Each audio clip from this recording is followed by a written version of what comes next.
Hey guys, tonight we tumble into the freezing jaws of a Viking winter, where the wind feels like it's trying to skin your face, the food is suspiciously beige, and the only thing standing between you and total emotional collapse is alcohol. Mead ale fermented goat whey, if it made your head spin and your toes tingle, it counted. And trust me, without it, you probably wouldn't survive this. So before you get comfortable, take a moment to like the video and subscribe, but only if you genuinely enjoy what I do here. And drop your location and local time in the comments. I love seeing where and when you're all tuning in from. Now dim the lights, maybe turn on a fan for that soft background hum, and let's ease into tonight's journey together. The wind howls through cracks in your wooden longhouse. You clutch a fur that smells more like wet dog than comfort. Outside, snowdrifts pile against the door like they're planning an ambush. Inside, the air hangs thick with the sharp tang of sweat smoke and fermented honey. You're in Viking Scandinavia, 8th century, give or take. And winter is not a charming time. It is cruel, endless, and frankly out to get you. And here's the thing. There's no central heating, no vitamin D supplements, no electric blankets. If you're lucky, there's a central hearth smoldering in the dirt floor. But the firewood's damp, and your fingers are starting to feel suspiciously like frozen turnips. The only thing that brings relief, a little glow to the cheeks, a little joy to the soul, is mead. You slosh a cup of it between your numbing hands. It's cloudy, probably chunky, and brewed with wild honey water and yeast scraped from the bottom of some crusty barrel. It's sweet warm and hits harder than expected. That's not a design flaw, it's a coping mechanism. Vikings drank alcohol constantly, not just to feel jolly, but to survive. Alcohol gave you calories, kept you hydrated when the rivers froze, and dulled the ache of near-constant hunger. Mainstream historians agree alcoholic drinks were daily staples, not party favors. Even children drank diluted versions, and some warriors began and ended each day with a slug of something fermented. But it wasn't just about staving off frostbite or existential panic. Alcohol was woven into the very fabric of Norse life. You needed it to bond with your kin, to worship your gods, and to forget that your last bath was somewhere around the harvest equinox. And speaking of baths, Vikings weren't nearly as filthy as pop culture suggests. They actually bathed weekly, which for medieval Europe made them runway models of hygiene. Unfortunately, that didn't apply during winter. Too cold, too icy, too, oh no, my hair just snapped off. So instead you layer on furs, drink more mead, and shuffle stiffly toward the fire like a half-thawed bear. And that mead, it's been fermenting since midsummer, when you tossed honeycombs into giant vats and prayed no rats fell in. Fermentation was alchemy. And if you messed it up well, say hello to vomiting in a snowdrift while a goat judges you. Quirky fact time, some Viking brewers believed bees carried mead recipes from the gods themselves. There's even an old tale about the mead of poetry, a magical brew that made you a genius, or at least gave you the confidence to fake it. Scholars still argue whether such myths were metaphor or a foggy retelling of real hallucinogenic experiences. Either way, it explains a lot about Viking sagas. Have you ever tried to read one? It's like Game of Thrones with fewer vowels and more decapitated giants. But here's a sobering truth. Winters weren't just hard, they were psychological warfare. The sun vanished for months. Food ran low. Livestock dropped dead, and people went a little feral. Alcohol wasn't just a comfort. It was a shield against the darkness, literal and emotional. Mead dulled grief when a child froze in the night. Ale softened the blow when you lost your only cow. It gave you just enough numbness to carry on. And then there's the role of alcohol in dreams. Many Vikings believed you could receive visions or omens while drunk. Ever had a drunken dream about a raven yelling at you? Congratulations, that might have been a divine message from Odin himself. Or just the result of fermented mushroom ale and poor decision-making. Still, not everyone was a fan. Some early Christian missionaries were horrified by the Norse drinking rituals, claiming they led to violence, sin, and demonic visions. To be fair, they weren't entirely wrong. Mead hall brawls were a thing, but historians still argue whether the sheer volume of drinking was exaggerated by outsiders to paint the Vikings as unhinged pagans. Regardless, for now, you take another sip. The mead burns its way down. Your breath fogs in the frigid air. Outside, the night closes in like a hungry wolf. Inside, you feel that small golden warmth spreading through your chest, the kind that tells you you'll make it through at least one more night. The mead's soft haze wraps around you like an extra fur. You almost forget that your feet have lost all sensation. Almost. But then you shift, and the cold slithers back in like a Viking tax collector, unwelcome and impossible to ignore. Morning hasn't even arrived yet, and the bitter air is already gnawing at the edges of your resolve. You crawl out from under a heap of musty blankets and animal skins. Your breath clouds instantly. Someone has snored the fire out overnight. Typical. You shuffle to the hearth, squinting at the pitiful ash pile. You jab at it with a stick, praying for a flicker. Nothing. Guess it's your turn to get more firewood. Spoiler, the firewood is not close. You open the creaky door and are immediately slapped by wind, so rude it should be fined. Your boots crunch into ice-caked mud. Everything is white snow, sky your eyelashes. It's hard to believe anything ever grows here. But it does, just not now. In winter, food becomes sacred. You ate your last fresh turnip 3 days ago, and the only thing left is dried fish that smells like something died twice. The journey to the woodshed is like trekking through a frozen wasteland in a tunic that barely covers your knees. You pass the barn, where even the goats look miserable. You nod at them. They do not nod back. Finally, the shed. It's dark, rickety, and possibly haunted by the ghost of a splinter. You pry loose some damp logs, stack them in your arms, and begin the march back.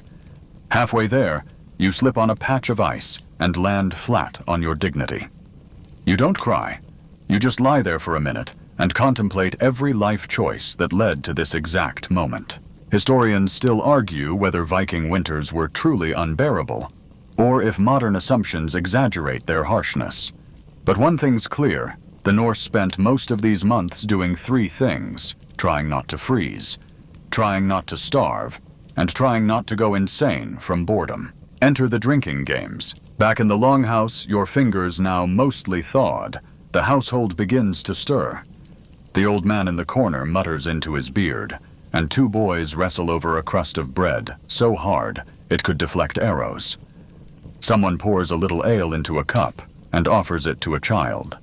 Yep, the kids drink too. It's safer than the water, which is either frozen or full of bacteria that would make your modern digestive system file a complaint. And then comes the storytelling. You huddle near the rekindled fire, while a woman with a voice like gravel begins to speak. She's recounting the saga of a sea king who wrestled a frost giant using only a jawbone and sheer spite. Everyone listens rapt. Not because it's true, though, who knows, but because it helps pass the time. Your neighbor leans in, offers you a sip of something that smells suspiciously like fermented cabbage. You take it. It's awful. It's also oddly warming. Quirky tidbit, some Viking brews used birch sap bark or even tree mushrooms as flavor enhancers. Not good flavors, mind you, just flavors. And it wasn't unusual for fermentation to include unexpected additives. Some say psychoactive fungi were sometimes slipped into communal batches either accidentally or on purpose. Scholars still argue whether this practice was widespread or limited to fringe cult rituals. But if you ever see a goat glowing blue, maybe put the cup down. You stagger slightly and realize once again you're tipsy before noon. You're not alone. Most adults maintain a gentle buzz through the day. Not enough to collapse, but enough to take the edge off when your bed is a pile of hay and your pillow is a burlap sack stuffed with moss. Later, you join the others outside for exercise, which mostly involves shoveling snow off the thatched roof so it doesn't cave in. Your nose drips. Your ears ache. The wind feels like it's whispering ancient Norse insults. You consider starting a rebellion against winter itself, but then you're back inside. More mead, more warmth, More tales of gods and monsters, and the dream of spring. You settle into the rhythm of survival, drink, endure, repeat. And while your modern brain might raise a skeptical eyebrow at the drinking your frostbitten body, thanks every divine being on the Viking roster for it. Because without it, let's be honest, you'd already be an icicle. Afternoon sneaks up like a cat on silent paws, and with it comes the unmistakable sound of something sloshing into wooden cups again. You've had 3 sips of ale, and let's just say your cheeks are warm, but your toes are still staging a rebellion. Outside, the sun does its best impression of a candle at the end of its wick, casting a weak gray glow, before disappearing entirely. In a Viking winter night falls early. So early, in fact, you start measuring your day in how many cups until darkness. It's about time to help with brewing. Or more accurately, to get bossed around while someone older than Sin tells you you're doing it wrong. Brewing in a Norse household is a sacred, smelly ritual. Barley is mashed, water is heated, herbs are added sometimes, juniper, sometimes bog myrtle, sometimes... Okay, no one's quite sure what that last handful was. Could be helpful, could be hallucinations. Historians still argue whether Viking brewing was consistently hygienic or just a roll of the fermented dice. Archaeological finds suggest a range of practices, from surprisingly advanced techniques to how are you not dead, yet levels of risk. But what they all agree on, it was everywhere. Men brewed, women brewed, kids helped. Even monks brewed when they weren't chanting. You stir the bubbling concoction with a paddle longer than your arm, careful not to splash yourself. Getting hot wart on your skin is a fast track to learning Old Norse swear words. Meanwhile, a grumpy woman dumps in a sack of mysterious dried things, then gives you a look like you're one bad stir away from exile. The air is heavy with yeasty steam. Honestly, it's kind of cozy, at least compared to the biting wind outside. One whiff of the brew and your sinuses are simultaneously cleared and offended. Another sip of ale helps. After the brew is tucked away to ferment, it's time for chores that somehow never end. Someone's goat has gone missing again, and it's your job to help find it. You sigh, layer up, and stumble out into the snow with a torch and a head full of regret. You call the goat's name, which is either Snort or Clump, no one remembers. Eventually, you hear a faint bleat behind the barn. There she is, perched on a half-collapsed roof like a smug little gremlin. You drag her back inside, while she yells at you the whole way. Inside, everyone laughs. Not at the goat. At you. A kid offers you a drink as a reward. You accept. Obviously. Quirky tidbit Norse drinking horns weren't just cool-looking, they were also incredibly impractical. You can't set them down without spilling, which means you either keep drinking, or you give up and chug. Some believe that's why Viking feasts escalated so quickly into wild storytelling and occasional wrestling matches. Later, the longhouse fills with song. Off-key, deeply emotional song. You try to sing along but forget the words halfway through, and accidentally declare eternal love to someone's grandma. She takes it in stride. Dinner is served a stew made from whatever hasn't frozen solid. Bits of dried fish onion, root vegetables if you're lucky. You dunk crusty bread into the broth and pretend it has flavor. Another sip. Better. You sit near the hearth again, the flames now licking higher. Sparks snap, shadows dance on the timber walls. You look around. Faces glow, flushed from drink and fire. This is the heart of Viking winter survival, not just alcohol, but ritual. Laughter songs, warmth, and stories so dramatic they could power a Netflix miniseries. Even so, you feel the edges of fatigue creeping in. Your bones ache. Your ears ring. But at least you're not out there alone in the snow. You survived another half day, for now. The next morning doesn't greet you so much as ambush you.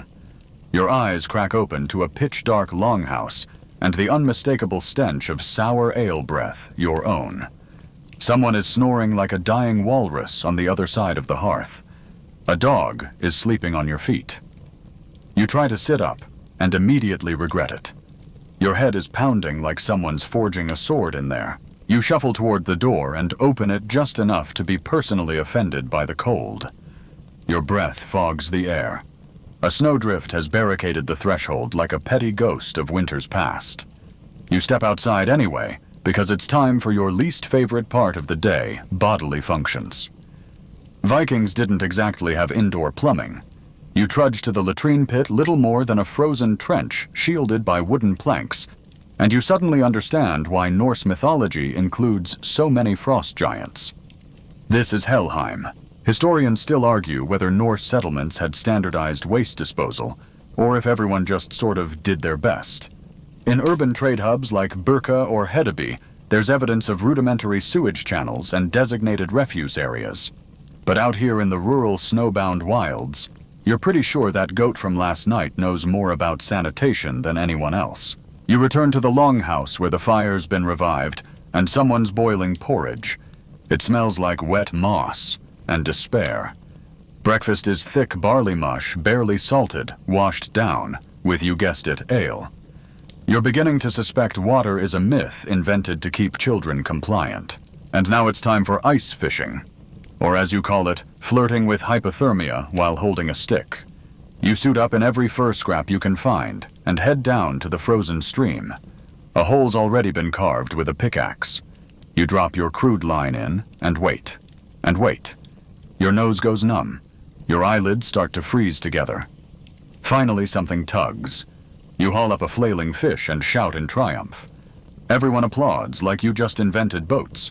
Mainstream historical fact, fishing was a crucial part of Viking winter sustenance. Preserved fish, especially dried, or smoked cod, and herring stocked longhouses through the darkest months. Salt was expensive, so they leaned heavily on air-drying techniques, often building special racks to cure fish by the sea wind. Quirky tidbit. Some Viking kids were apparently raised with a kind of frozen fish snack called rakfisk, which involved partially fermenting the fish underground before eating it raw. That's right. If you think pickled herring is intense, imagine something that smells like wet feet and tastes like regret. It's still eaten in parts of Scandinavia today, but you know, with more napkins and less survival anxiety. The day continues with firewood duty. You join a crew hauling logs from a nearby clearing, bundled like sausages in rope. The cold bites harder now, and you learn that splinters are somehow more painful when your fingers are numb. You nearly drop an entire load when someone jokes that a troll probably lives in the woods. You laugh nervously. Are they joking? Back at the longhouse, you thaw out beside the hearth toes, dangerously close to sizzling. A woman starts carving runes into a plank part decoration, part superstition, part quiet rebellion against the void. You help pass the tools, and she shows you a sigil meant to protect against illness. You nod. You'll take anything at this point. By evening, another brew is cracked open. This one's richer spiced with something warm and strange. Clove pine bark. Unclear. It's smoother than the last, and after a few sips you forget your back pain, your nose burn, and most of the morning. You start singing again. Badly. And that's the magic. This isn't just alcohol, it's insulation. From the cold, from the dark, from the existential horror of a 4-month night. You realize that without it, the edges of your mind might start to fray. You cling to your drink like it's a life preserver in a sea of snow. You survived another day. The next morning, you wake to the throb of sore muscles and the oddly comforting sound of someone coughing nearby. You've learned to take that as a good sign. It means they're still breathing. Outside, it's snowing sideways, and the wind howls like a vengeful sea god. A winter storm is settling in, which means no fishing, no foraging, and definitely no venturing out to chop firewood unless you fancy freezing mid-step and being mistaken for an ice sculpture. So you get the dubious privilege of staying indoors all day. Sounds cozy, right? Wrong. You've never smelled this many layers of people in one room for this long. The longhouse is now a human soup feat, fur sweat smoke, and whatever passed for deodorant in 850 CE spoiler. It's pine needles rubbed directly into your armpits. You're put to work helping mend a broken sled runner, Your reward, a sip of something they call hearth mead, brewed from leftover honey scraps and flavored deliberately with juniper ash. You drink it anyway because taste is irrelevant. Warmth is everything. The mead hits your stomach like a hug from inside your ribcage. You exhale deeply and lean back. You don't even care that the dog is licking your bowl. As the storm rages on, people begin telling stories. This is the Norse Netflix binge. A wide-eyed child listens as an elder recounts a tale of Thor battling giants with a fishing line made of ox guts. The room chuckles when the giant gets yanked overboard. You're invited to share a story from your own village, except you don't have one. So you invent something about a bread-thieving ghost and hope it lands. It does. Barely. Mainstream historical fact: Norse winters were long and brutal, especially in the far north where sunlight could vanish for weeks. Community was essential not just for food and shelter, but for emotional endurance. Storytelling became both a survival tactic and a cultural glue, preserving legends across generations when written language was rare. Fringe tidbit. Some scholars believe Viking drinking horns weren't just for show, but were actually believed to enhance the flavor and spiritual potency of alcoholic beverages. The curved shape made them hard to set down, encouraging communal drinking and storytelling without interruption, because what better way to bond than with dangerously unstable dishware? By late afternoon, someone brings out a strange board marked with runes. It's a gambling game involving sheep knuckles and guesses, but no one can agree on the rules. You lose 5 games in a row, but win back your dignity with a well-timed burp during a dramatic pause. The longhouse erupts in laughter. You're officially part of the crew now, or at least tolerated. As night falls, the temperature drops even further. One of the elders scoops something from a jar and rubs it across their cheeks, a homemade salve of lard pine resin and possibly fish oil. You try it too, ignoring the smell, and suddenly understand why everyone looks slightly shiny in the sagas. The salve helps, though. Your face no longer feels like it's about to crack off and slide under the bench. Historians still argue whether Viking communities relied more on imported luxuries like Mediterranean wine or crafted their own winter brews with regional herbs. Archaeological finds suggest both, depending on proximity to trade routes. Some wealthier households may have sipped spice-infused wines, while commoners relied on whatever fermented concoction they could throw together without accidentally poisoning themselves. Tonight's ale is cloudy, almost syrupy, and stronger than anything you've had before. 1 sip and you forget what year it is. 2 sips and you're singing a rune charm with someone you just met 3 days ago. 3 sips and the walls of the longhouse seem to bend in time with the drums. When the fire starts to burn low, no one says a word. Blankets are pulled tight. You find a sliver of floor space near the hearth. The smoke stings your eyes just enough to make you drowsy. Outside, snow piles higher than the doorframe. But inside, the air is thick with breath laughter, the tang of wood smoke, and of course, booze. You don't know how you'll survive the next storm or the one after that. But for now, you're warm. And that's enough. You wake in darkness. Not soft pre-dawn blue, but a complete inky absence of light. It takes a moment to realize it's not night. It's daytime. Just a typical Viking winter morning where the sun shows up more like a reluctant intern than a dependable employee. The fire has gone out. Your nose is cold enough to break off, and your breath is visible in the air. Lovely. Someone shoves a warm something into your hand. Dried fish wrapped in a strip of flatbread. It's breakfast, apparently. It tastes like salted leather and regret. But again, warmth is currency here. You eat in silence, blinking through the frost on your lashes as the longhouse slowly begins to stir. Today, there's a plan, and it involves venturing outside to fetch more firewood before the stores run out completely. You bundle yourself in layers, fur-lined cloak, stiff wool trousers, sheepskin boots. You look like a walking hay bale, but feel about as warm as a chilled herring. Once outside, you immediately regret everything. The wind slices across your face like a blade made of frozen needles.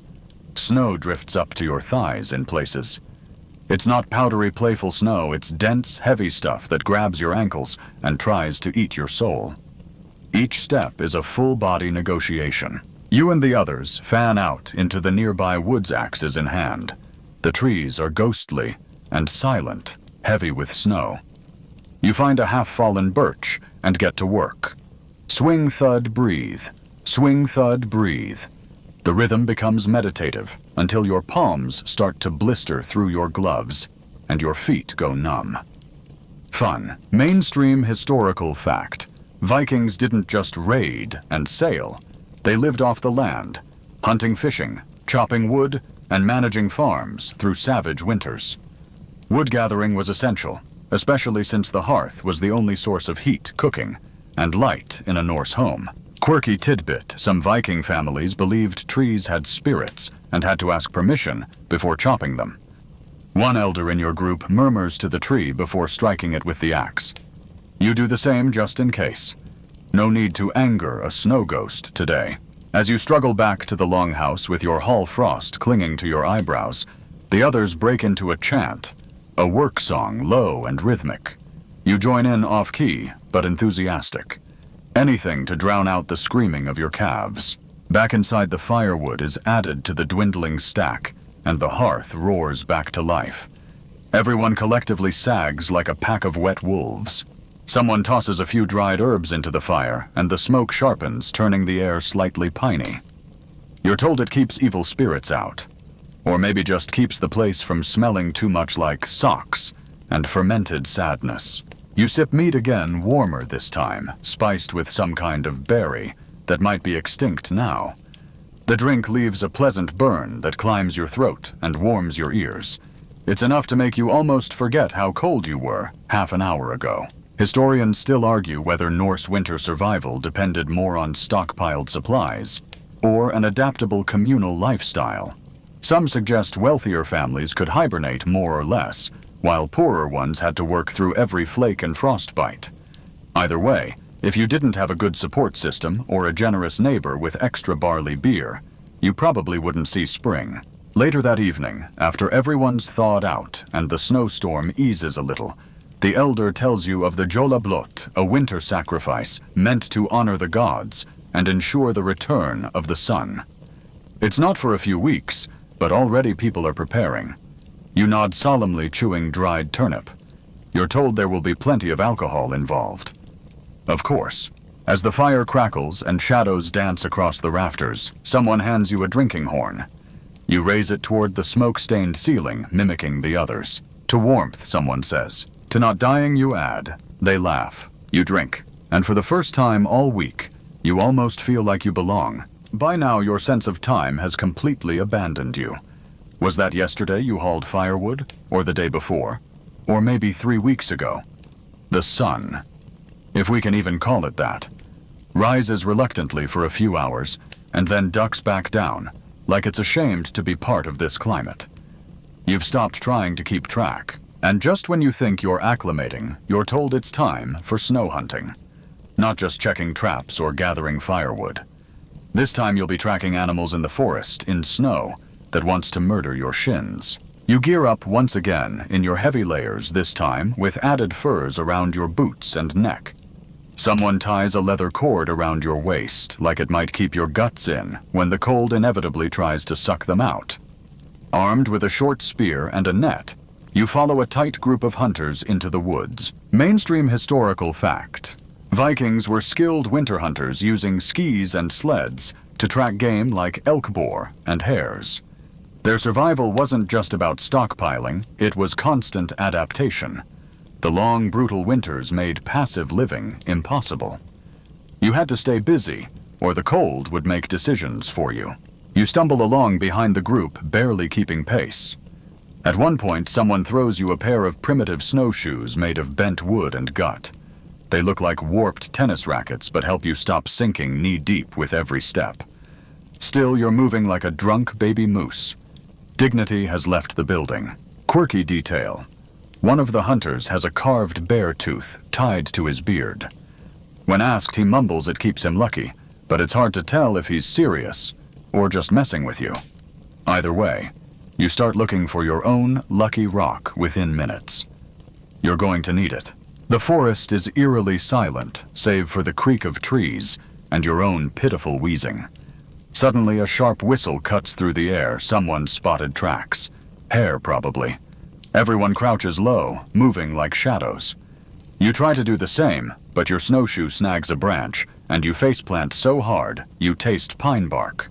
Eventually, the team corners a hare, stunning it with a well-aimed net, and ending things quickly with a spear. It's over before you blink. No ceremony, just necessity. Meat is meat.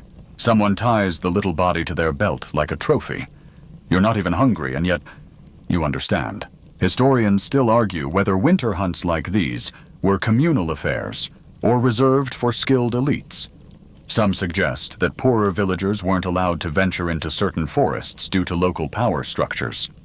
Others believe winter hunting was a group necessity. Everyone took part, from children to elders, in whatever capacity they could manage. Either way, today you were part of it. Bad snowshoeing and all. Back at the longhouse, the hunters are celebrated with warm cheers and hot broth. A few more hares are cooked in a stew that smells better than anything you've eaten in weeks. It's flavored with herbs you didn't know survived the winter, and maybe, just maybe, one of those elusive root vegetables from the storage pit. As everyone eats, they pass around another batch of spiced ale, this time mixed with honey and something sour. You're told it's a traditional winter fermentation. You're not told what exactly is in it, which is probably for the best. It burns going down and makes your fingertips feel like they belong to someone else. Then comes the story Circle Clearly, a nightly ritual. The fire is stoked higher, and everyone leans in, sleepy and swaying. Tales of frost giants, shadow wolves, and gods who vanish into the darkness fill the air. You listen wide-eyed as one woman recounts a night she saw a ghost walk across the snow. Another swears a seal climbed into her doorway and sang. No one questions the stories. This time of year, with the sky so dark and the world so brittle, belief becomes its own kind of warmth. You sip your ale and nestle closer to the fire. Maybe this is why they drink so much, not just for heat or calories, but to dull the edge of isolation, to turn the shadows into something friendlier, to believe even for a night that you're not completely alone in the frozen dark. The wind screams again tonight. Not a gentle whistle or playful howl, no. This is a scream like the sky itself is trying to peel open your roof and pry into your bones. You pull the fur blanket tighter, but cold finds you anyway. It always does. The fire has burned low, just embers now, and even the coals seem tired. You think about getting up to stoke it, but your limbs argue otherwise. Your joints feel like frozen rope. Someone else eventually stands and tosses in a log, which cracks and spits like it's insulted. No one even flinches. Tonight's ale is the thickest yet. Almost a syrup brewed from leftover berries, malted barley, and a few things no one's naming out loud. It tastes like someone melted a fruitcake in a pot of despair, and yet you drain your bowl gratefully. It hums down your throat and pools in your gut like a quiet bonfire. Mainstream fact in Viking culture: alcohol wasn't just for celebration, it was functional. Mead and ale offered calories hydration when water sources froze, and a mild antiseptic quality. In some households, even children drank diluted versions, especially during the winter months. But the flip side: this constant buzz fogs your judgment. It makes the darkness blurrier. Yes, but also makes your footing looser when you go out to relieve yourself on the ice, which you will do several times a night, because the ale doesn't stay in you long. Quirky tidbit incoming.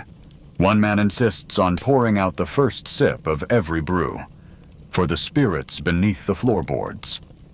Whether he means ancestors or the house goblins everyone jokes about, no one knows, but no one skips the ritual either. Even the kids do it dead serious, like they're defusing a bomb. The last chore of your day, if it can even be called that, is wiping down the frost inside the walls near your bedding nook. It gathers like mold, glittering white and malicious. Someone hands you a rag soaked in sour milk. Apparently it helps keep the frost from sticking. It also smells exactly how you'd imagine. As the night deepens, conversations slur and yawns win out. You settle into your itchy wool cocoon, staring at the underside of the roof beams. Some have runes carved into them. Prayers, maybe, or tally marks from winters long past. One even has a crude drawing of a man slipping on ice, and you laugh out loud, quietly. Someone knew. Historians still argue whether Viking winter rituals were primarily social spiritual or simply functional. Were the late-night stories meant to ward off madness? Was the drinking to please gods, or just to make it through another icy hour? Perhaps it was both. In this, life symbolism and survival overlap so often that it's hard to tell them apart.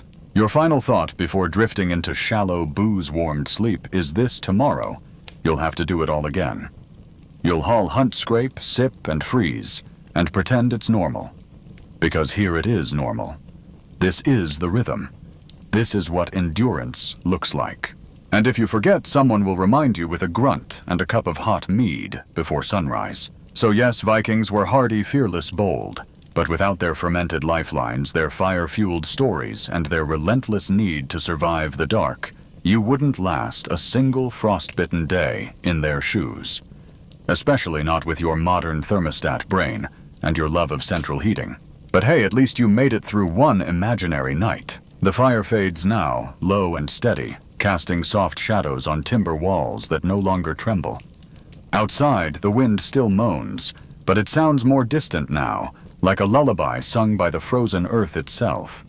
You're warm for once, not just in body, but in spirit too. The echoes of mead-fueled laughter and whispered ghost stories still flicker in your ears.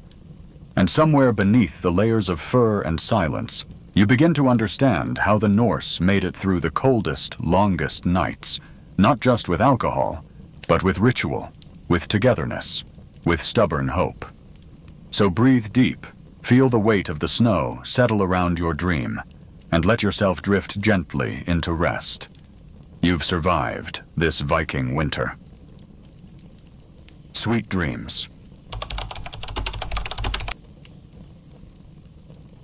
Hey guys, tonight we travel across time and tradition to explore the strangest marriage customs in history. Picture this: incense curling in the air, red silk fluttering from lanterns, and a bride with a painted face kneeling beside an empty coffin. You're not just watching this happen, you're the one in the wedding robes. And your spouse, yeah, he's been dead for 5 years. You probably won't survive this marriage, but not for the usual reasons. So before you get comfortable, take a moment to like the video and subscribe, but only if you genuinely enjoy what I do here. Post your location and local Tim in the comments. Let's see who's sharing this surreal journey with us around the world. Now dim the lights, maybe turn on a fan for that soft background hum, and let's ease into tonight's journey together. The matchmakers arrive just after sunset, their footsteps silent, but sure. You peek from behind a silk curtain, heart pounding. You've known for days now the groom is no longer alive, and yet the wedding must proceed. This is a ghost marriage, or minghun, a tradition rooted in ancient Chinese belief systems that see marriage as essential not just for the living, but also for the dead. The idea is that unmarried spirits grow restless, lonely, and occasionally vengeful. To ensure harmony both socially and spiritually, a living person might be married off to a deceased one, or two dead individuals might be united posthumously in a full wedding ceremony. Either way, you're currently standing at the edge of something both sacred and deeply uncomfortable. You're ushered toward the altar. In your hands, a bundle of joss paper shaped like wedding gifts. Across from you sits a red-draped photo of the groom placed beside a wooden effigy.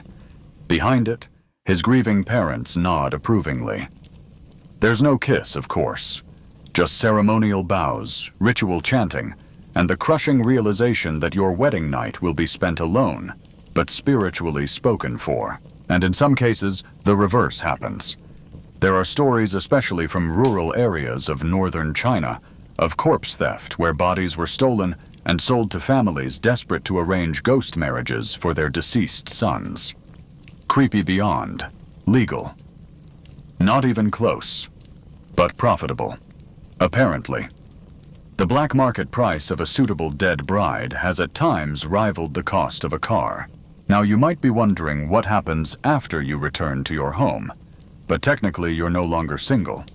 You're bound to the in-laws expected to participate in memorial rites for your spirit husband, and often forbidden from remarrying. Some modern families even bury wedding photos and couples tablets alongside the deceased as proof of the union. Romantic not quite. Eternal supposedly. Of course, historians still argue whether ghost marriages were primarily about honoring the dead, or just an elaborate excuse to offload unmarried daughters considered a burden. There's debate about whether these were acts of filial piety or tactical social engineering. And let's not ignore the gender imbalance. Most ghost marriages involved living women and dead men, not exactly a balanced playing field. There were exceptions, though. In rarer cases, families married two dead people, and their spirits were buried together, symbolizing eternal companionship. Think of it as Tinder for ghosts, minus the swiping, plus a lot more incense. As the final ritual ends, you sip from a ceremonial cup of rice wine and step back from the altar.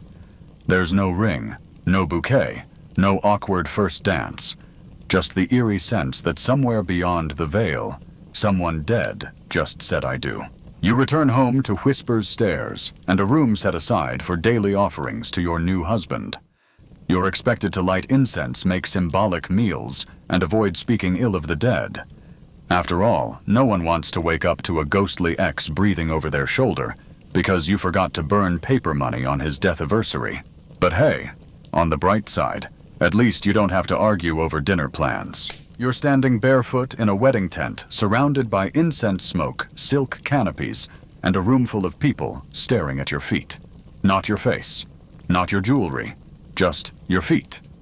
One man dressed in formal robes steps forward. He's your soon-to-be husband.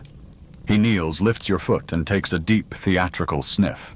Welcome to a traditional Korean foot-sniffing ceremony, a quirky and possibly apocryphal wedding custom that allegedly tested a bride's hygiene and obedience in one swift sniff. Romantic not exactly, but hey, you trimmed your nails right. Now, whether this custom was widespread or just a spicy folk exaggeration is up for debate. Historians still argue whether this foot test was symbolic, humorous, or even real at all. Some say it was an inside joke passed down in village lore. Others believe it was a form of ritualized humility expected from the bride. Either way, you're suddenly very aware of your calluses. Fast forward to Thailand, and love gets even stranger. You're not watching a wedding unfold, you're watching it erupt. Picture this. A bride in traditional dress flanked by her sisters. Suddenly, a young woman breaks through the crowd, sobbing and screaming. It's the groom's ex. And guess what? She's here to duel. Yes, Thailand's old-school bride fights weren't part of every wedding, but in some regions, and certain rural villages, scorned lovers showing up to protest a union was practically an expected form of drama. The tradition went like this. If a man was seen as dishonest in his romantic dealings, his former partner had the right to crash the wedding and challenge the bride, verbally, physically, or both. You're the bride. She's charging toward you, and everyone's just letting it happen. Because tradition. In these dramatic confrontations, hair was pulled, accusations hurled, and on rare occasions, rice wine tossed like confetti. Sometimes the ex even won, meaning the groom had to halt the ceremony and reconsider. You thought your cousin's wedding with the drunk uncle was awkward. This is a telenovela wrapped in silk. There's no referee, just a sea of ants whispering judgments, and some old guy playing a flute in the background, like this is totally normal. The groom isn't allowed to interfere, that would be considered dishonorable. He just stands there, sweating bullets, knowing that whichever woman wins, he's got a very complicated honeymoon ahead. And if you're wondering how often these showdowns ended in actual marriage cancellations, well, not often. Most times, the duel was more symbolic than decisive, a final theatrical blowout before closure. Still, it's not exactly the Pinterest wedding of your dreams. In Korea, the foot smelling was weird. In Thailand, the love triangles were dangerous. But in both cases, marriage wasn't just a private affair. It was public theater. It involved your family, your enemies, your exes, and apparently your souls. One popular theory among anthropologists suggests these customs served to test compatibility, not just between two people, but between two worlds colliding. Foot smelling could reflect household roles. Are you clean submissive? Modest bride fights might echo an ancient test of the groom's honor and decisiveness. Because let's be honest, if you can't manage your exes, how will you handle in-laws? And just imagine trying to explain all this to your future kids. Mommy, how did you and Daddy meet? Well, sweetie, he smelled my foot in front of the village, and I beat another woman in a public brawl while Auntie played the drums. That's not folklore. That's Tuesday in the history of marriage. So whether your feet pass the test or your fists do one thing's clear. Love in many cultures has always come with a twist. A sniff, or maybe even a slap. And yes, if you're wondering, no one ever checks the groom's feet, because of course not. You're walking home from the village market, humming basket on your arm, when a cart pulls up beside you. Two men hop out. One smiles awkwardly. The other throws a white scarf over your head. Before you can say, wait, what they've swept you into the cart and taken off. Welcome to bride kidnapping, a real and still controversial custom in parts of Central Asia, especially Kyrgyzstan. And no, it's not the cute runaway and elope kind. This is you being abducted and forced into a yurt wedding kind. The term in Kyrgyz is alakachu, literally meaning grab and run. And the custom is complicated. Some say it's consensual, a traditional form of elopement used to bypass expensive dowry expectations. Others say it's not consensual at all, and that many women are pressured or outright coerced into marriage by sheer force and social stigma. Historians still argue whether alakachu was originally a practical workaround or a patriarchal power grab that got dressed up in tradition. You're dropped off at the groom's family home. His mother ushers you inside and tries to tie a white headscarf around your hair. That scarf means one thing. You accept, but you pull it off. You cry, you shout, you refuse the tea. The older women cluck and frown. Still they try again, and again. Sometimes women resist for hours, even days. But eventually, many give in. Not because they want to, but because saying no comes with consequences. You might be disowned. You might be shamed. And once word gets out that you've been taken, the stigma makes marrying anyone else difficult. The logic, flawed and brutal, is that you've now belonged to someone else. So your options narrow to one stay. Statistically, this isn't just folklore. Surveys in Kyrgyzstan as recently as the early 2000s showed that thousands of women had experienced non-consensual bride kidnapping. And while the government has officially outlawed the practice, enforcement in rural regions remains inconsistent. Some families still treat it as a rite of passage, brushing aside psychological trauma in the name of custom. But don't get it twisted, not all alakachu cases are sinister. There are modern versions where couples plan the kidnapping as an elopement drama, complete with knowing winks and staged abductions, like a Kyrgyz rom-com with horses. In those cases, the tradition becomes performance, a shorthand, an escape hatch from wedding costs and parental interference. So which is it, an ancient ritual of love, or an abusive relic masked as heritage? Historians, anthropologists, and human rights advocates are still grappling with that tension. You won't find a clean answer in any textbook. Just stories, some heartwarming, many horrifying, passed from generation to generation. And your groom. He might be pacing outside, nervously waiting for your answer. His mother tries once more to slip the scarf on your head. You hold still this time. You're not sure why. Maybe it's fear. Maybe it's exhaustion. Maybe you're already calculating how to escape later. Or maybe, just maybe, you know the wedding is inevitable, and your choice has already been taken. When the drums start and guests begin arriving, no one talks about the kidnapping. They sing. They dance. They pretend this was always the plan. You sit by your new husband's side, blank-eyed, while guests drop money into your lap like they're celebrating a new washing machine. But hey, free bread? And maybe a sheep. So there's that. Still deep down, you know something sacred was stolen. And there's no scarf soft enough to cover that. The church bell rings, but it's not calling you to a wedding. It's summoning you to an onion. A raw, stinging, soul-punching onion. You've washed your face, put on your best blouse, and now stand in front of a semicircle of villagers, elders, priests, gossips, all waiting to judge your emotional response to this pungent vegetable. Welcome to Romania's Trial by Onion, a little-known and deeply bizarre folk ritual where marriage readiness was tested not with vows, but with vapors. Your task, peel and eat the entire onion, in front of everyone, without crying. And if a single tear rolls down your cheek, poof, no wedding for you. Historians still argue whether this was ever a widespread tradition, or simply practiced in a few obscure Transylvanian villages, passed down through whispered family lore. Some suggest it functioned as a metaphor. If you couldn't withstand an onion sting, how could you handle married life?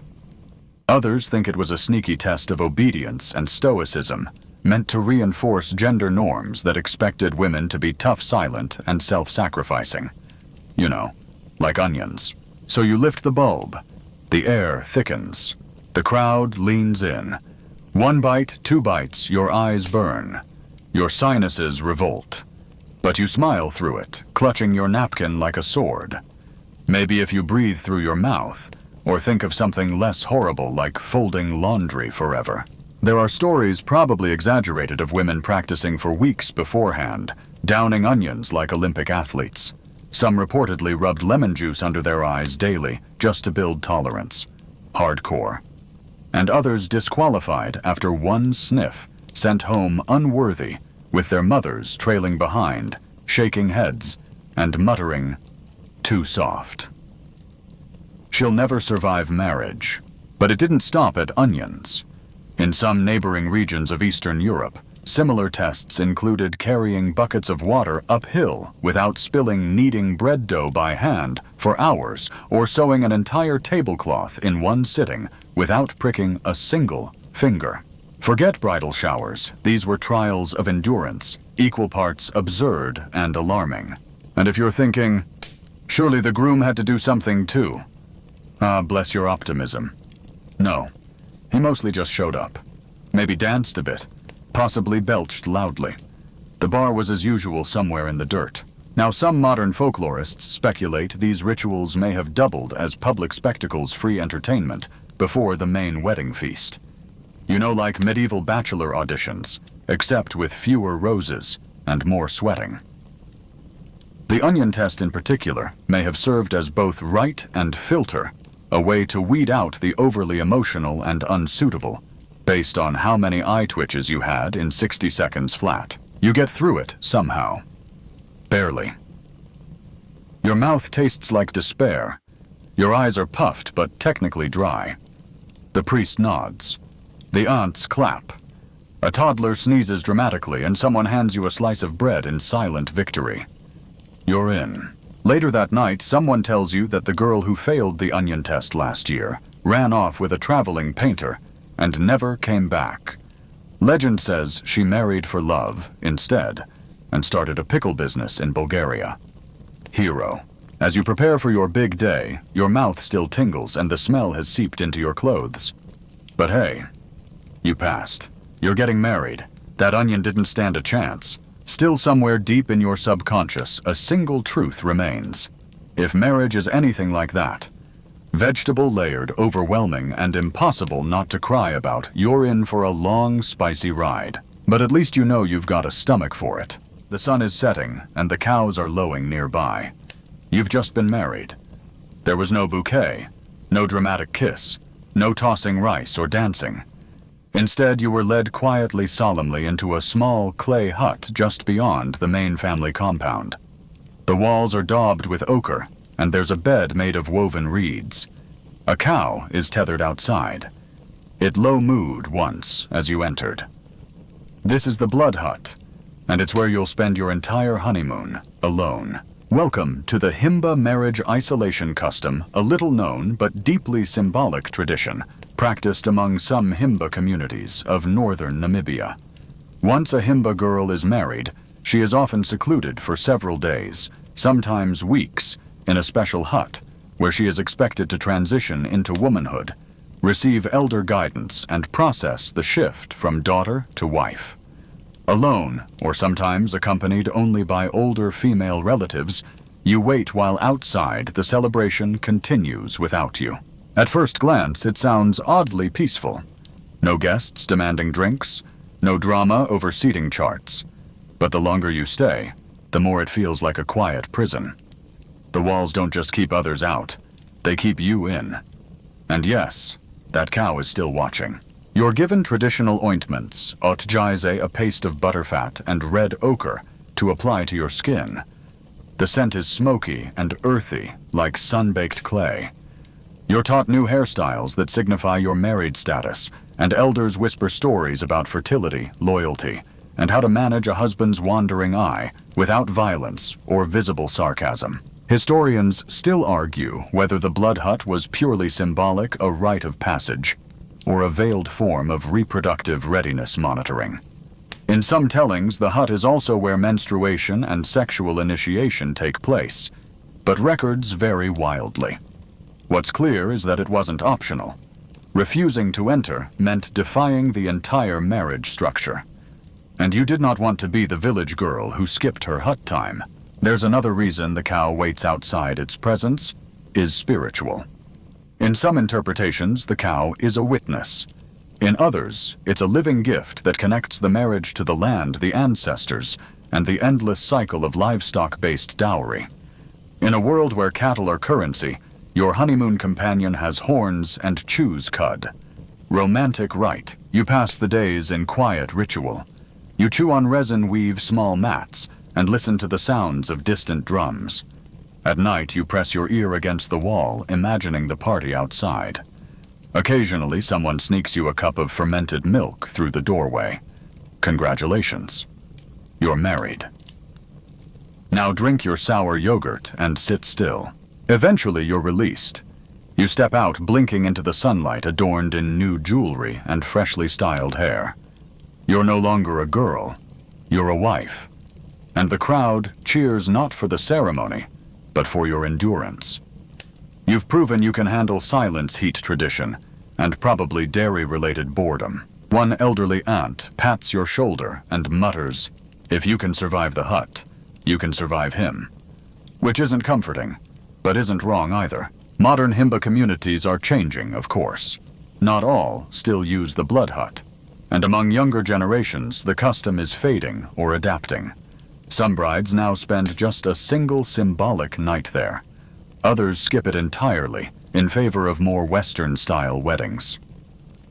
But elders mourn the loss. To them, the hut wasn't punishment. It was preparation. A cocoon, a chrysalis, and you were the caterpillar who emerged not as a butterfly, but as someone ready to milk goats and argue respectfully with your in-laws. So yes, your honeymoon was quiet. Slightly sour-smelling, witnessed by livestock. But unlike most honeymoons, you didn't come out with photos. You came out transformed, and somewhere in the corner of your mind, you know that cow is proud of you. You step into the wedding circle, heart-thumping, veil fluttering in the breeze. The elder greets you, and then, without warning, your father-in-law steps forward, lifts his chin, and spits directly on your forehead.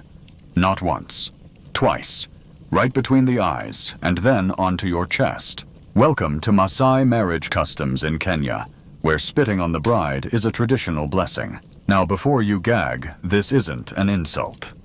In many East African cultures, including among the Maasai, spitting is a sacred gesture believed to confer luck, fertility, and protection. Babies are spat on. Warriors are spat on. And yes, brides are spat on too. That glob of saliva isn't contempt. It's an ancestral, may you thrive. So try not to flinch. Too much. Still, let's not sugarcoat it. This part of the ceremony does not photograph well. You're standing in your best red shuka beaded necklace, weighing heavy on your collarbones, and now your forehead is slick with elder goo. A woman behind you discreetly wipes your brow with a goatskin cloth. Ceremony continues. Smile through it. Historians still argue whether the custom originated purely as a blessing, or if it once served an additional symbolic purpose, like marking the bride with the lineage of the groom's family. Some oral histories suggest it could also serve as a deterrent against evil spirits, who apparently can't handle a little second-hand hydration. After the spitting, you're led from your father's home to your husband's.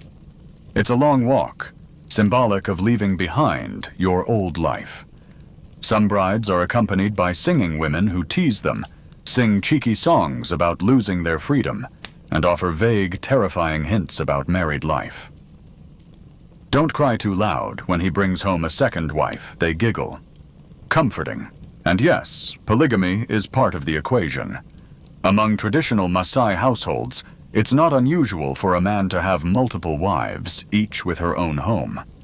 You're now wife number 1, which may sound prestigious, until wife number 3 shows up 5 years younger, and better at herding goats.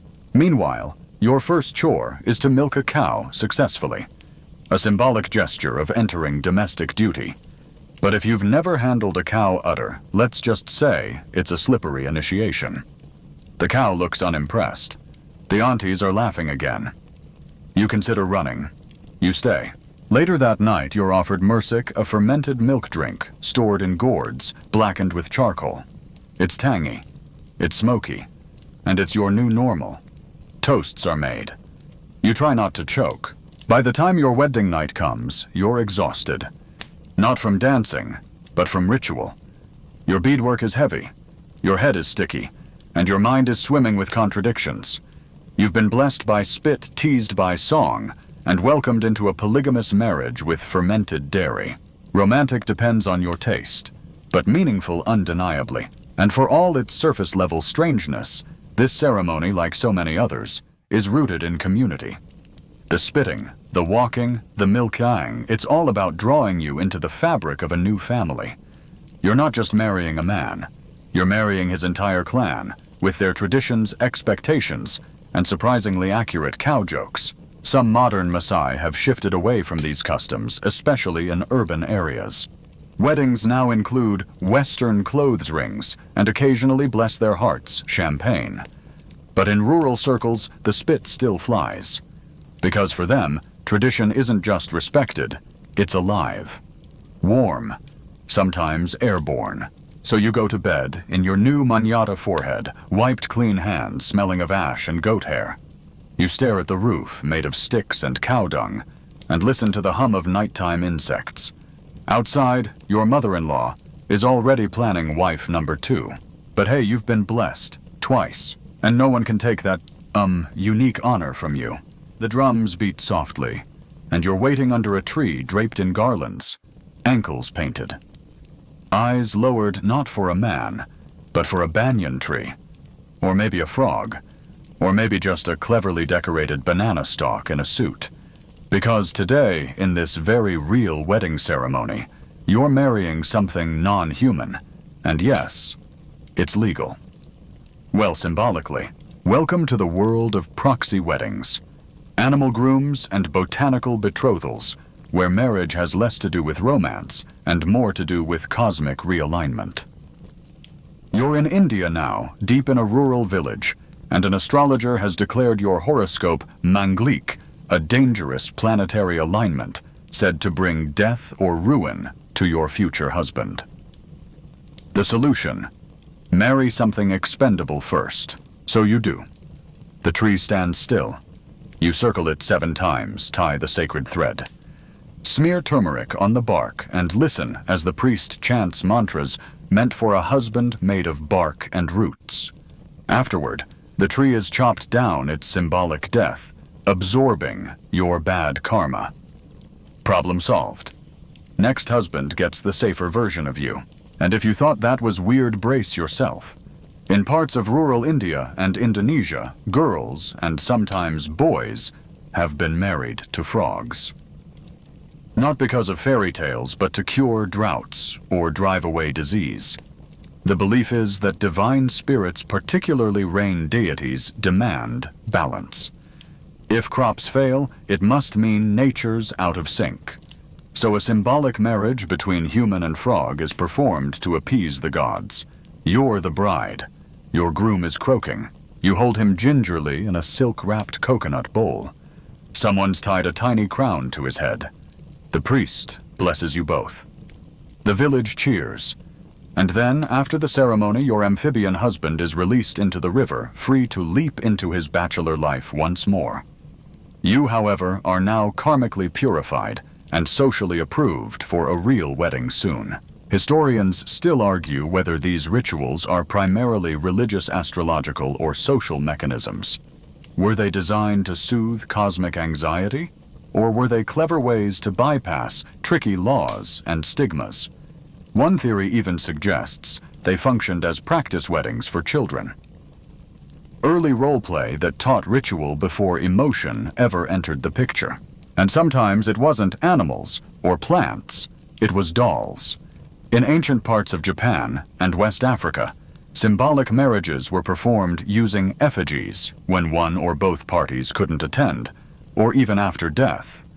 A warrior killed in battle might still be married using a doll in his likeness. A bride who died before her wedding might be buried in full regalia alongside a wooden groom. In one famous Indonesian tradition from Sulawesi, a wedding was held for a girl who died before reaching marriageable age. Her body was dressed, paraded, and symbolically wed to an absent spirit husband, so her soul wouldn't wander unmarried in the afterlife. The guests still danced. The bride just didn't blink. So what's the takeaway here? Marriage wasn't always about love. Sometimes it was a contract with the cosmos, a ritual balm to soothe ancestral fears, or a way to stitch spiritual loopholes closed. Your groom didn't need a heartbeat, just symbolic significance. You weren't tying a knot with a person. You were knotting the universe back into harmony.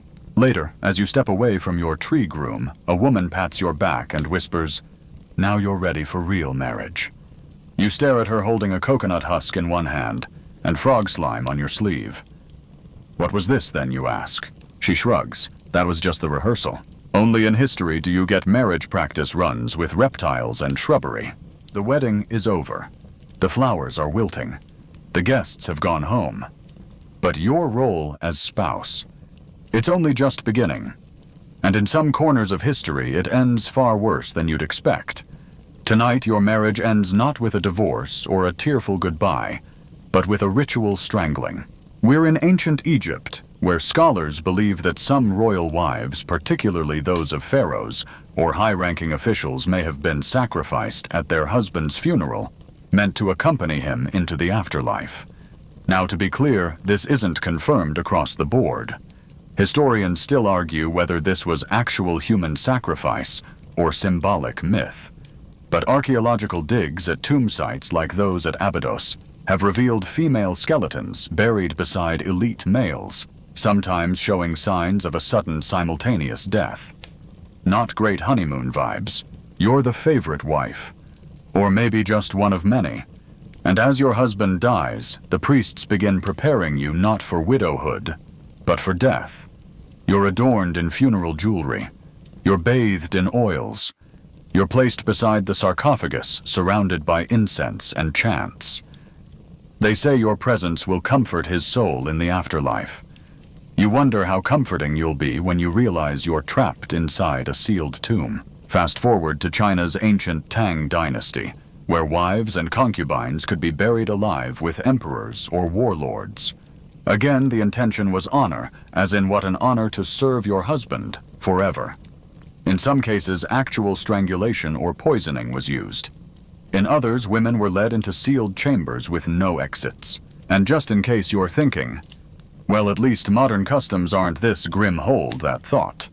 Because in parts of rural China, up until the 20th century, there was another deeply disturbing practice: mock funerals for the groom before the wedding, complete with professional mourners and coffin rehearsals. No one died, but the groom had to lie in a coffin while his family wept, symbolizing the death of his single life. It's one way to say goodbye to bachelorhood, sure, but probably not the healthiest metaphor. And don't even get started on mandatory groom crying in parts of rural China, like among the Tujia people. Starting 1 month before the wedding, the groom and sometimes the bride was expected to cry every night. Not just sniffle. Full-on weep. Friends and family joined in too, in a kind of cascading chorus of sobs that built toward the big day.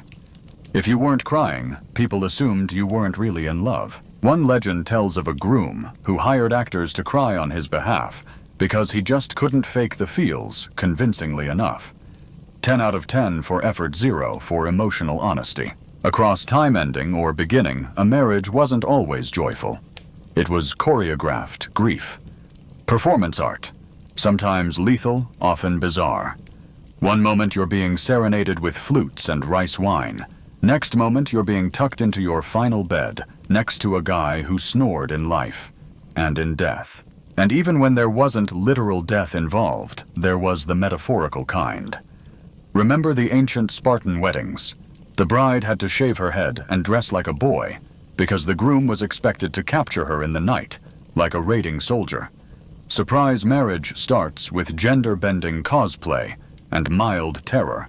But here's the thing. Underneath all this strangeness, crying, grooms, sacrificial wives, frogs in tuxedos, marriage wasn't ever just a love story. It was a ritual technology, a way to manage property family lines, cosmic balance, and emotional performance. And you, dear listener, have now worn every version of the bride and groom. You've sniffed feet, you've tamed frogs, you've survived onions, cows, and spit. And now you lie next to your ghost husband, wondering if eternity comes with dental. So yes, modern marriage has its frustrations, but at least it doesn't usually end with embalming. And now, as we step away from the flames of ancient weddings and the soft crackle of ceremonial fires, let your mind begin to quiet. Picture the last silken veil fluttering down, the final drumbeat echoing into dusk, and the soft hush of a bride's footsteps fading into the night. Wherever you are, whatever strange customs you've just walked through, know that you've made it intact, unwed to a tree, and hopefully unspat on. Let your breath deepen, your shoulders soften, and your thoughts float gently through time. The strangeness fades, the laughter lingers, and the moon rises over centuries of rituals that now drift quietly into dreams. You're safe. You're home. And best of all, no one's trying to marry you off to a banana stalk. Sweet dreams.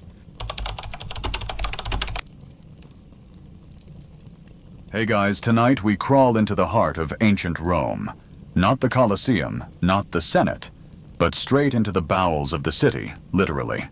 You're not a gladiator or an emperor. You're something far more essential and far less glamorous, a sewer worker toiling deep inside the legendary Cloaca Maxima, Rome's oldest and filthiest public works project. The torch flickers in your hand as you duck into the entrance, a yawning stone mouth that exhales decades of decay. The stench hits first hot, earthy, sharp. Your eyes water. You gag. This isn't your average latrine funk. This is layers of time, fermenting in real time. You probably won't survive this shift without gagging at least twice, slipping once, and possibly inventing a few new swear words in Latin. So before you get comfortable, take a moment to like the video and subscribe, but only if you genuinely enjoy what I do here. And drop your location and local time in the comments, who's listening from bed, and who's bravely commuting through modern traffic with ancient sewer vibes in their ears. Now dim the lights, maybe turn on a fan for that soft background hum, and let's ease into tonight's journey together. The Cloaca Maxima isn't just a sewer. It's a stone-lined labyrinth of dark tunnels, some tall enough to walk through, others so narrow you have to crawl on elbows, dragging your bucket behind you, like some tragic Roman mole.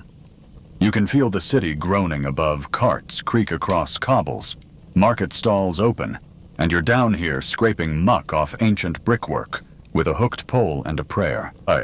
You're part of a crew known simply as the Forikarii, Rome's underappreciated, often ridiculed, but utterly vital sanitation workers. Your pay decent if you're lucky, miserable if the overseer is pocketing half of it. Your uniform, sturdy tunic, waxed cloak, worn-out sandals. You really should have worn boots. One step into the main channel and yep, that's not water. Historians still argue whether the Forikarii were slaves, freedmen, or low-paid laborers. Some sources suggest they were public employees. Others claim they were contractors hired by wealthy estates. Either way, your life is grimy wet and weirdly respected by engineers, but no one else. The torch sizzles as it hits a pocket of methane. You recoil instinctively. That's your third near-death experience of the morning, and it's not even noon. Around the bend, you see movement rats, dozens of them, big as cats, and surprisingly organized. You back up. They don't. You decide to take the right fork instead. The tunnel slopes downward. The walls drip with moisture, and not the clean kind.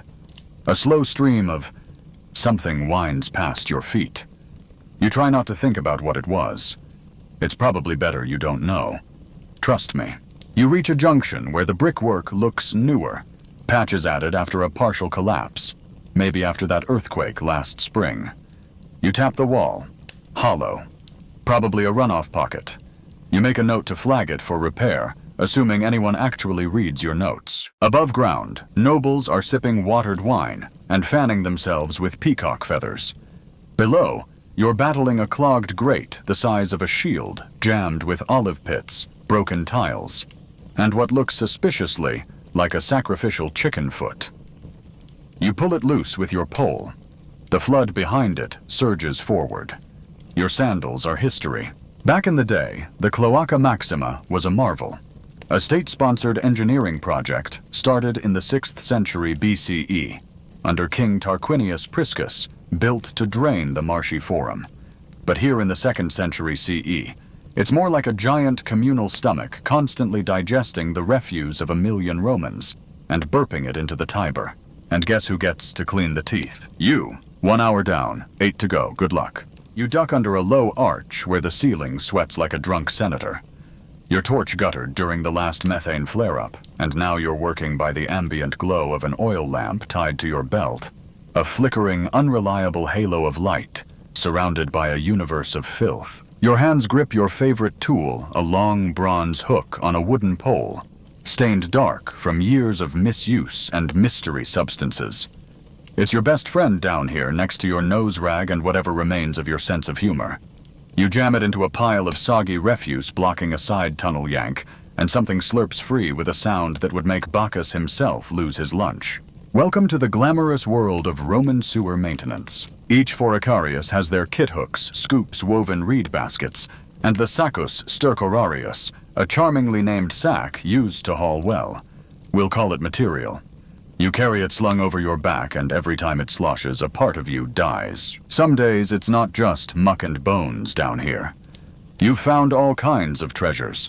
Amphora shards, lost coins, a rusted dagger, even a baby tooth embedded in clay. Once you swear you pulled out a cursed charm wrapped in lead foil. You didn't open it. You're dumb, but not that dumb. Your job isn't just cleaning, it's maintaining the flow. Rome's entire sewer system operates on gravity and hope. When waste stops moving, diseases spread faster than gossip in the forum. You've seen it happen. Taverns shut down. A temple's reek of rot, and suddenly your crew is blamed for offending the gods. Because obviously Jupiter gets ticked off when latrines back up.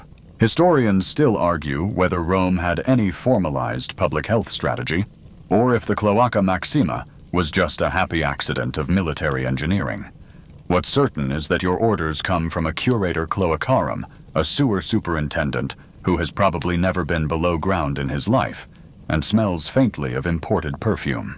You wedge yourself into a side crawl space barely wider than your shoulders. The ceiling drops lower, and you're now on your belly, dragging your tools behind you like some cursed turtle. The slime here is thick, more clay than water, and your tunic soaks it up like a sponge made of regret. Suddenly, your hand brushes something soft. You freeze.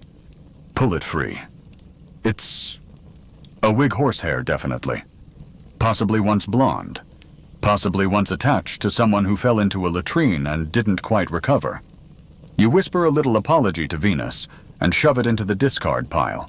Your back aches, your shoulders burn, and your stomach growling. You fish a barley cake from your pouch, only to find it slightly damp. You eat it anyway. Down here, hygiene standards are more A than imperial. You remember old Felix, the veteran crewman, who retired after 30 years and still smells like sewage, even when he bathes in rosewater. He once told you stop noticing the smell after your 3rd year, and your 4th nosebleed.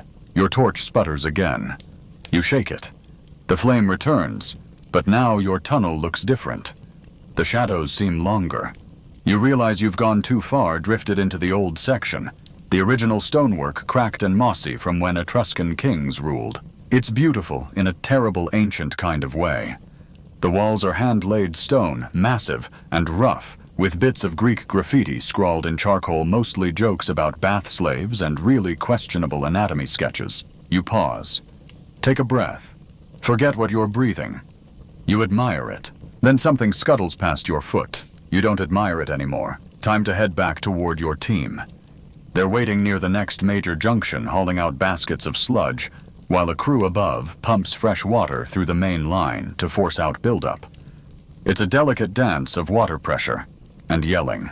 You climb up joints, cracking sack, sloshing, and toss your latest collection onto the pile. A rat squeaks. A crewmate retches. Just another day in Rome's underbelly.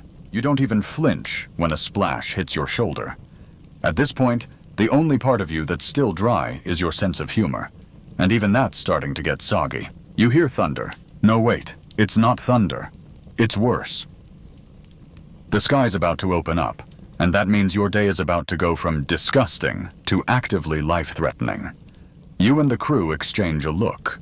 A storm's rolling in over the hills, and when the rain hits Rome, everything floods the streets, the drains, the tunnels. Especially the tunnels. Because here's the thing. The Cloaca Maxima isn't just a sewer. It's a storm drain too. And when it rains, it fills fast, like minutes from breathing mud fast. You grip the wall as a gust of wind howls down the tunnel. Your torch flickers out, and you're left in total blackness for a moment that feels like an eternity. Somewhere in the dark water begins to gurgle, not the gentle trickle you've come to know, but a deep, angry roar. You yell something unprintable and start running, or rather wading. The water's already ankle deep, and it's rising. The tunnel slants downhill toward the Tiber, which means if you don't move, you'll be floating face first into Rome's worst-smelling river, with a mouthful of street runoff and goat dung. You slip on something, regain your footing, step on something else. You don't ask what. You don't want to know what. The crew is shouting up ahead. One of them trips, loses his pole, and screams something about a clog. You push forward and see it: debris, broken tiles, straw, vegetable peels, and what might be a sandal jammed at a narrow bend. The water's backing up fast, turning the tunnel into a pressure cooker of filth. You grip your hook and start stabbing wildly, breaking apart the pile. A chunk of reed mat shoots out and hits you in the face like a wet slap from Neptune himself. Behind you, a geyser of brown water explodes upward as the blockage gives way. The force knocks you off your feet and sends you skidding down the tunnel like a bar of soap in a prison bathhouse. You come to a stop by sheer luck, wedged between two old drain stones. You cough up water, probably curse in 3 dialects, and realize your torch is gone. Historians still argue whether the Romans designed this system to be self-flushing, or if that's just a polite way of saying the Tiber does most of the work when it floods. Either way, you've now experienced the cloaca's version of a power wash, and you didn't even have to pay for the spa treatment. You limp toward a ladder leading up to a grating in the forum, slick with slime and chicken bones. A crewmate above pops it open and offers a hand. You take it, and together you haul yourself into the light, blinking, filthy, and soaked to the soul. Above ground, it's chaos. Rain pours down in sheets. Citizens shriek and run for cover. Stalls overturn. A boy drops his tray of hot pastries and cries. Meanwhile, you're standing in a puddle soaked in things you don't dare describe, and all anyone does is wrinkle their noses and walk faster. You're invisible. That's the job. Back in the tunnels, your crew is regrouping. You'll have to go back down, rain or no rain, to check that no damage has been done to the stonework. Water pressure can blow out entire walls if you're not careful, and nobody wants a repeat of the collapse of '97, when an entire bakery was swallowed by a sinkhole. You grab a fresh torch, squelch back down the ladder, and brace yourself. The real work hasn't even started. You don't even make it 10 steps back into the sewer before the smell hits a whole new level. Like spoiled milk met a dying boar, and they decided to ferment together for eternity. You gag. Your eyes water. Your torch trembles in your hand. Then you see it. Someone's thrown another offering into the tunnel. It's a common thing. Believe it or not, in a city as superstitious as Rome, people toss all sorts of stuff into the sewer, not just to get rid of it, but to appease the gods. You poke the bundle with your hook, wrapped in waxed linen tied with twine. Inside feathers, a few herbs, a chunk of animal fat, a tiny clay tablet etched with a plea. Make him love me, or make him sick. Lovely. Historians still argue whether these rituals were part of mainstream Roman religion, or the shady fringe practices of desperate lovers and cranky neighbors. Either way, you find them all the time. Curses, charms, love spells, even sacrificial chicken heads. Your job isn't just plumbing, it's half janitor, half unwilling exorcist. Today's offering goes in the discard pile. You're not touching it with your bare hands. Last time you did that, your left eye twitched for 3 days and your cat ran away. You move on deeper into a section that smells less like sewage and more like something dead. Not metaphorically, literally. You sniff the air and regret it instantly. The scent is sweet and sharp like rotting fruit soaked in vinegar. You glance at your crewmate. He's making the same face. The source isn't hard to find. A large clog has formed around what looks like the decomposed remains of something. Possibly a dog. Possibly a goat. Possibly something worse. The limbs are unidentifiable. The fur is matted. The skull crushed. You don't ask how it got there.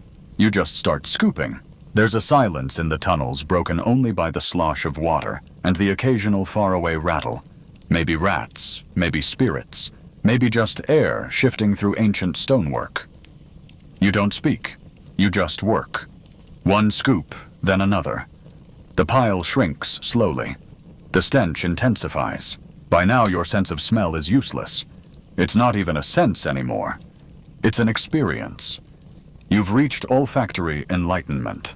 Your crewmate mutters, "Remember the eel thing?" You groan. How could you forget? A few months ago, someone tried to farm eels in one of the side tunnels illegally.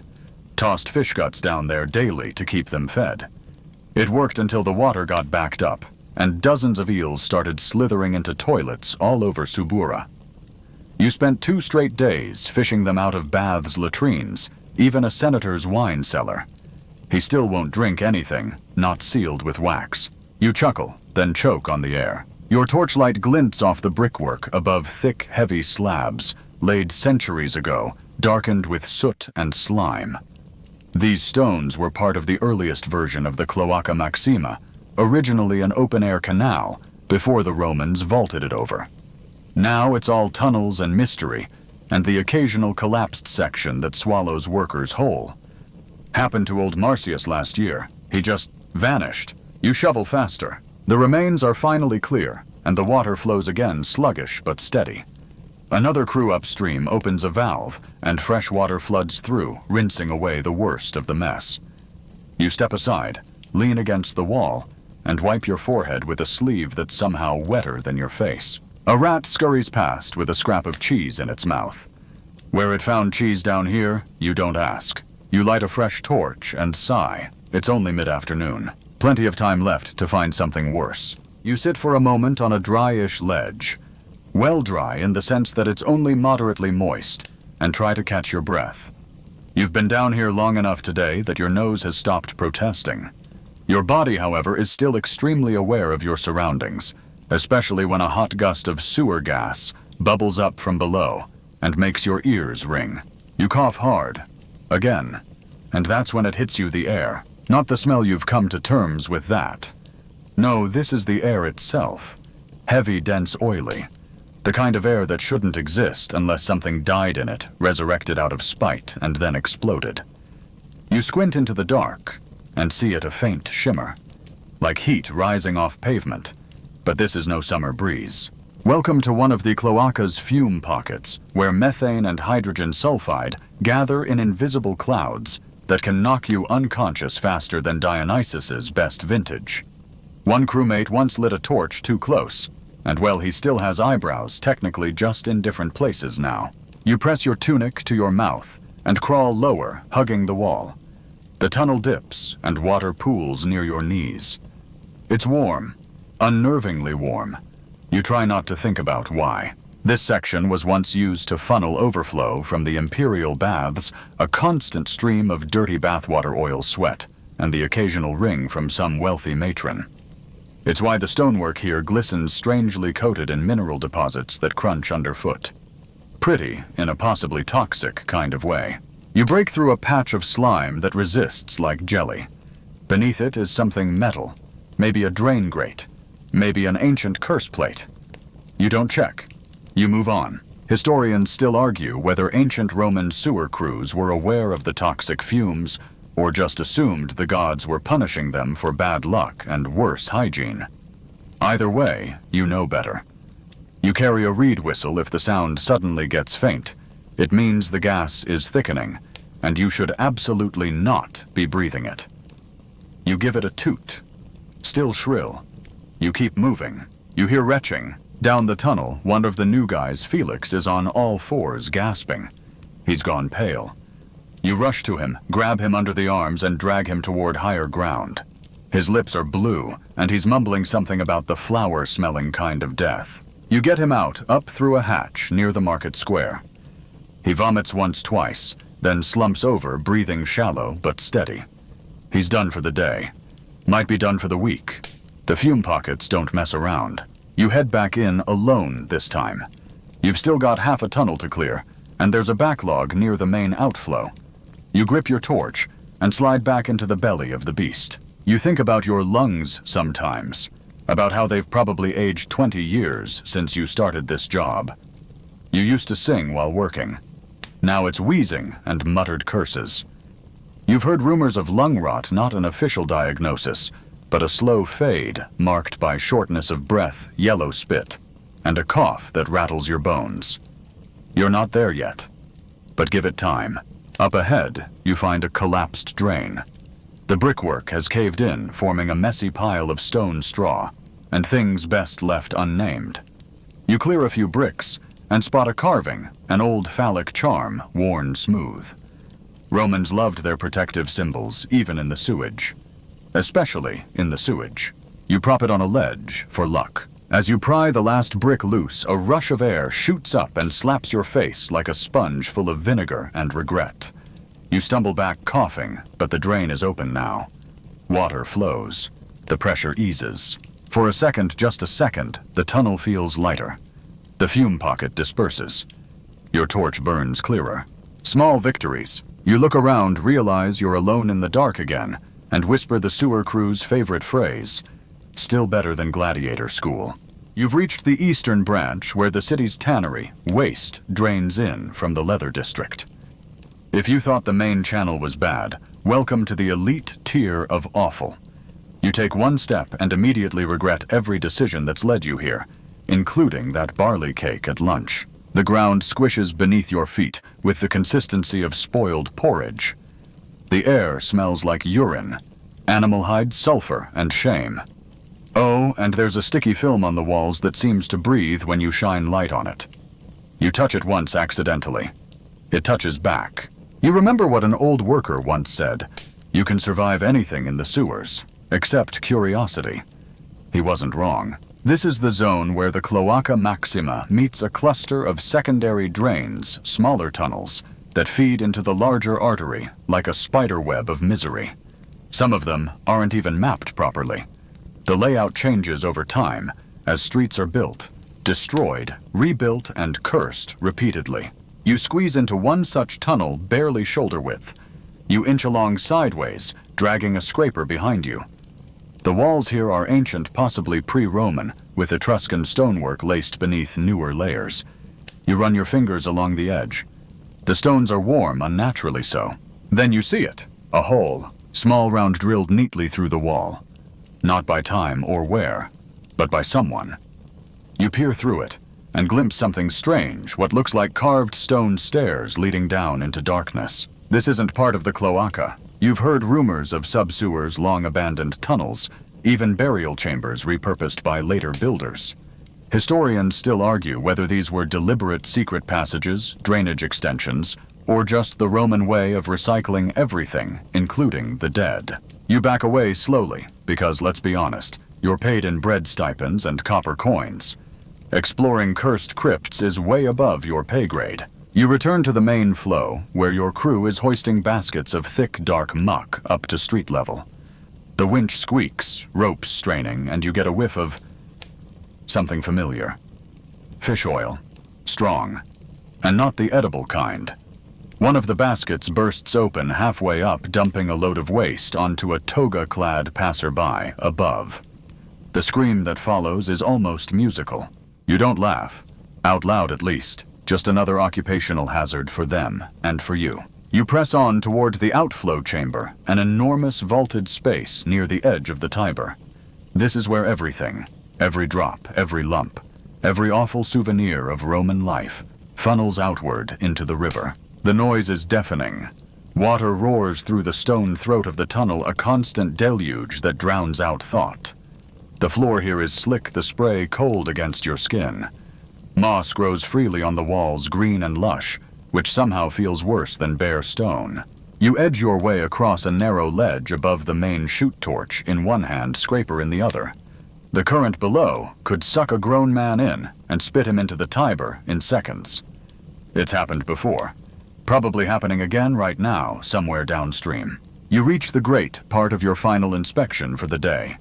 It's jammed with hair twine, fruit rinds, and half a sandal. You reach in, working carefully, ignoring the suspicious squish beneath your heel.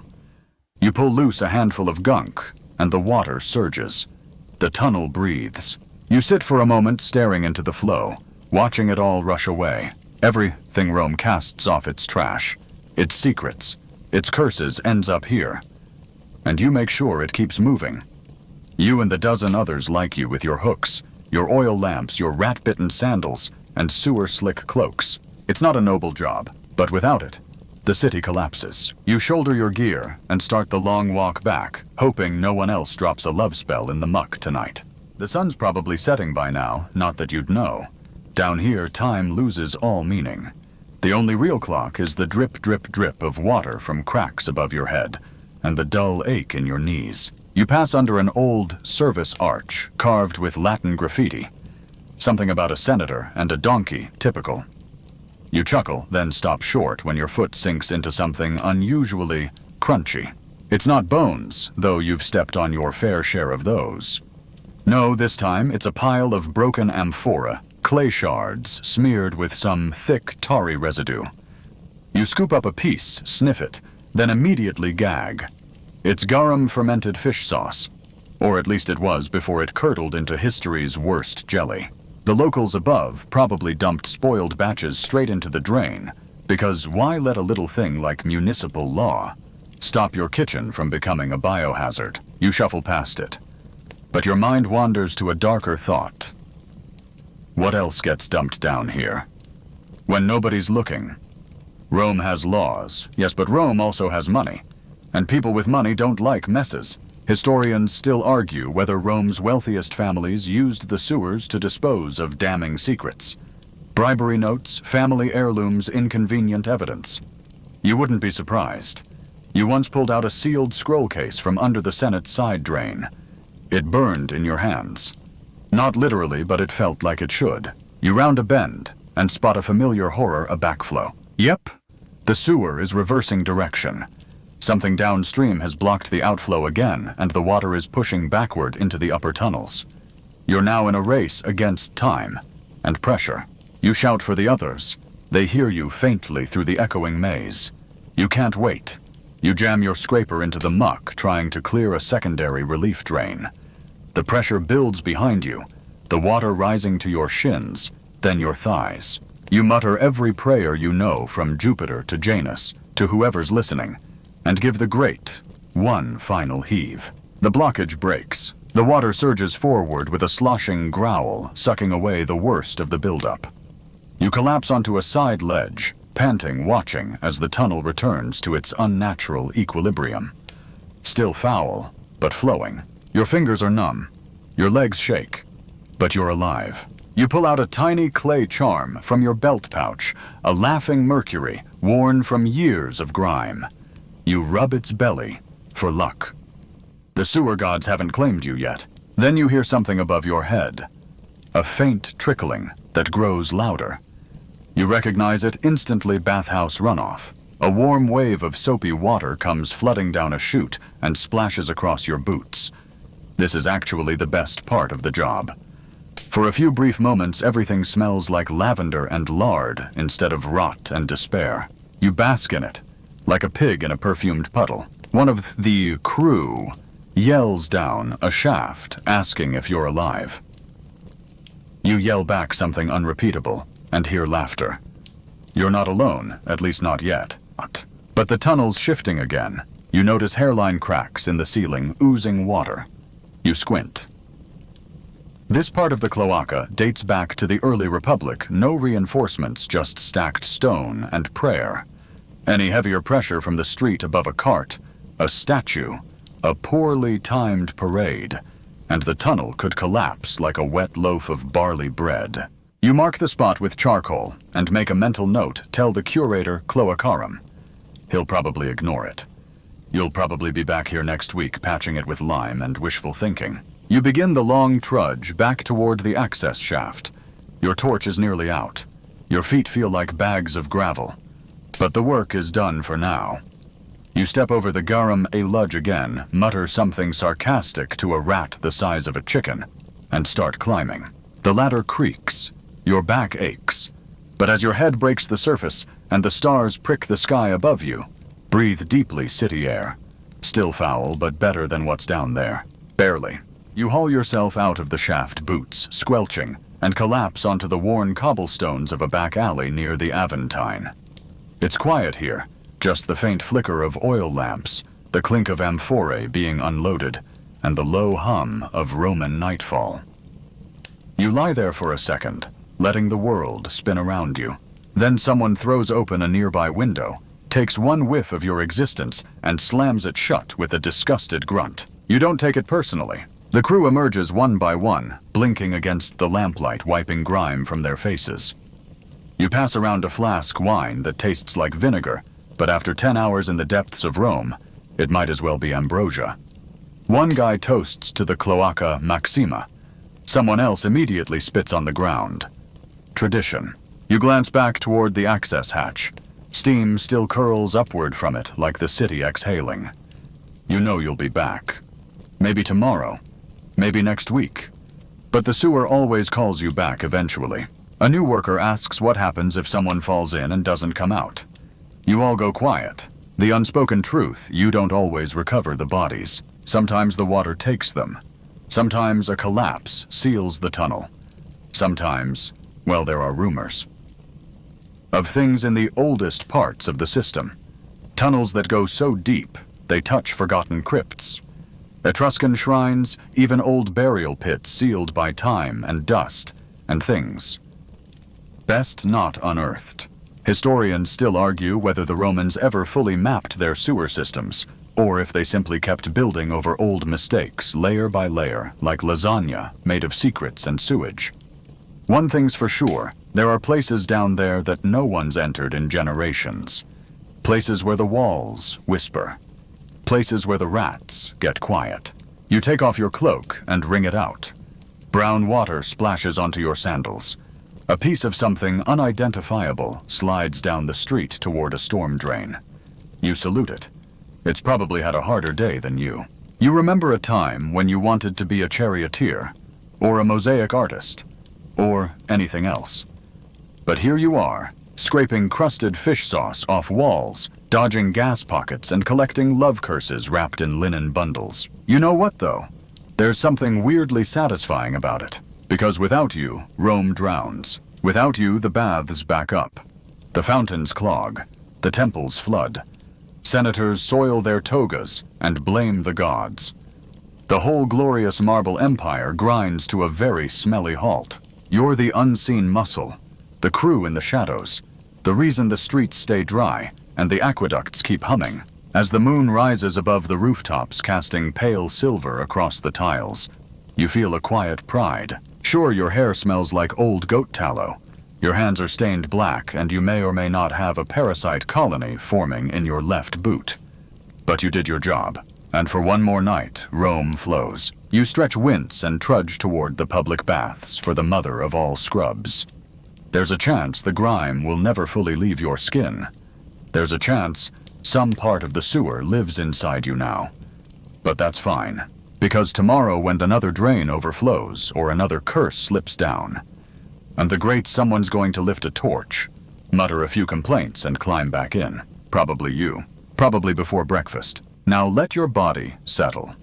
Let your breathing slow. Picture the flickering torchlight fading behind you, the echo of your footsteps softening as you leave the tunnels behind. The sewer's distant gurgles fade into silence. The stones cool. The water flows, without you for now. You're above ground again, wrapped in fresh linen toes, soaking in a warm bath. The weight of the city easing off your shoulders. No more scraping, no more slime, just stillness. Even the rats seem to rest. You did enough for one night, so let your muscles go heavy. Let your mind drift away from Rome's underbelly and toward something gentler. A breeze across a vineyard. The hush of olive trees at dusk. Or the quiet laughter of someone who doesn't even know what a cloaca is. The work is done. You're safe. You're home. Sweet dreams.